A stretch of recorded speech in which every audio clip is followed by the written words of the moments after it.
નમસ્કાર દર્શક મિત્રો, મકર સંક્રાંતિની સર્વે દર્શકોને શુભકામનાઓ। હું શીતલ મહેતા, ન્યૂઝ ઓફ કચ્છમાં આપનું સ્વાગત છે। જોઈએ આજના સમાચાર। આજે મકર સંક્રાંતિના દિવસે ભુજમાં સુપાર્શ્વ જૈન સેવા મંડળના રેસ્ક્યુ કેમ્પમાં 7 કબૂતરો ઘાયલ અવસ્થામાં આવ્યા અને 7 કબૂતરોએ પ્રાણ ત્યાગ કર્યા।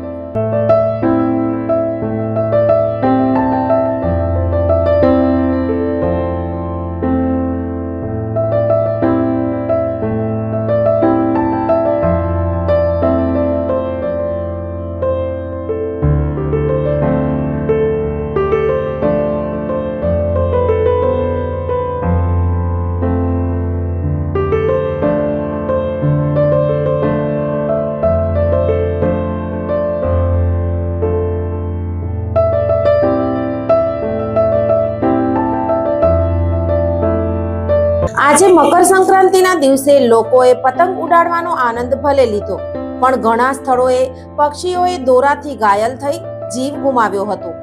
આજે સુપાર્શ્વ જૈન સેવા મંડળે અનેક સ્થળોએ ઘાયલ પક્ષીઓની સારવાર માટે કેમ્પ રાખ્યા હતા।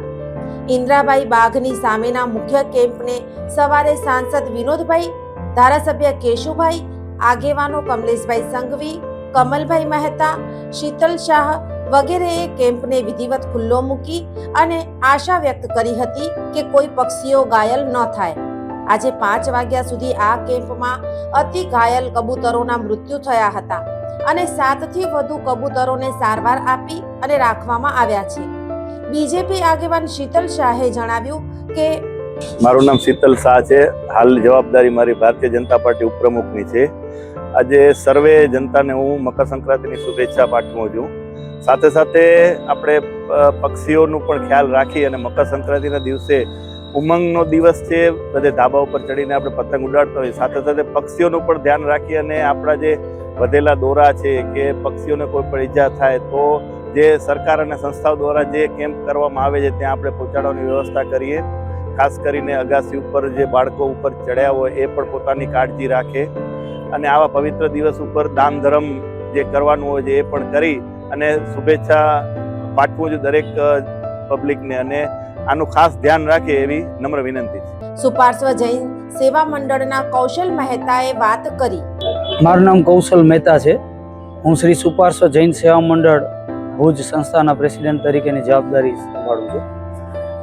છેલ્લા 14 વર્ષથી આ સંસ્થા દ્વારા ભુજ અને ભુજની આજુબાજુના વિસ્તાર અને કચ્છના મુખ્ય શહેરોમાં જીવદયા પ્રેમીઓને સાથે રાખી અને દર વર્ષે ઘાયલ પક્ષી ઇમરજન્સી સારવાર કેમ્પનું પક્ષી બચાવ અભિયાન કરવામાં આવી રહ્યો છે। દર વર્ષના આ 14 વર્ષના સમય દરમિયાન અત્યારે સુધીમાં 25,000થી વધુ પક્ષીઓને આ સંસ્થા દ્વારા બચાવવામાં આવ્યા છે। મુખ્યત્વે આ દાન અને ધર્મનો અને મોજ શોખનો એક તહેવાર છે। લોકો આ દિવસે ખૂબ દાન પણ કરતા હોય છે અને દિવસે ધાબા ઉપર ચડીને પતંગ પણ ચગાવતા હોય છે।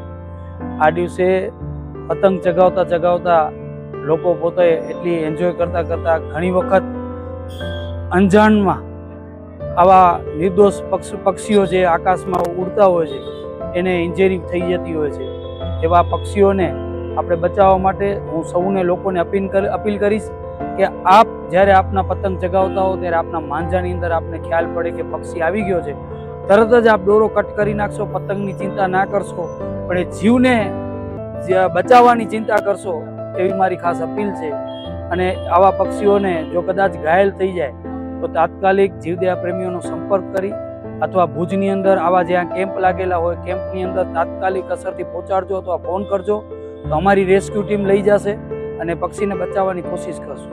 ખાસ લોકોને અમારી વિનંતી છે, આજના દિવસે સાંજના સમયે લોકો ફટાકડા ફોડતા હોય, એ લોકોને વિનંતી છે આ ફટાકડા ના ફોડશો, કારણ કે આ ફટાકડા ફોડવાથી પક્ષીઓ ગભરાઈ જાય છે અને જેમ તેમ ઉડવા માંડે છે, એના કારણે આપના માંજામાં ફસાઈ અને મોતના મુખમાં ધકેલાય છે।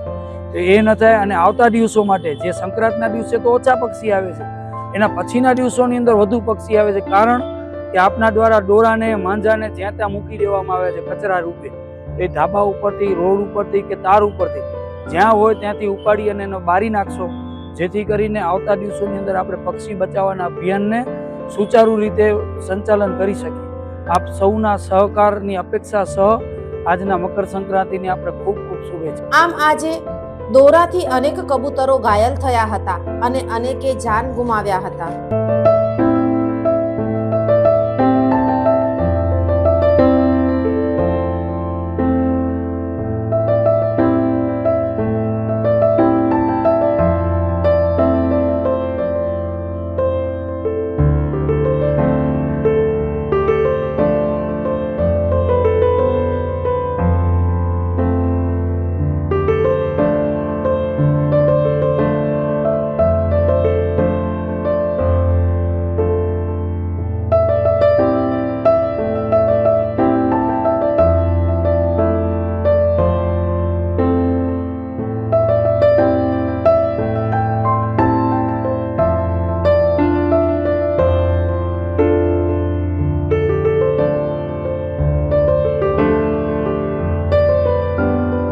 દર્શક મિત્રો, આજે તારીખ 14 જાન્યુઆરી 2026. આ હતા આજના સમાચાર. આવતીકાલે ફરી મળીશું. ત્યાં સુધી મને રજા આપશો. નમસ્કાર.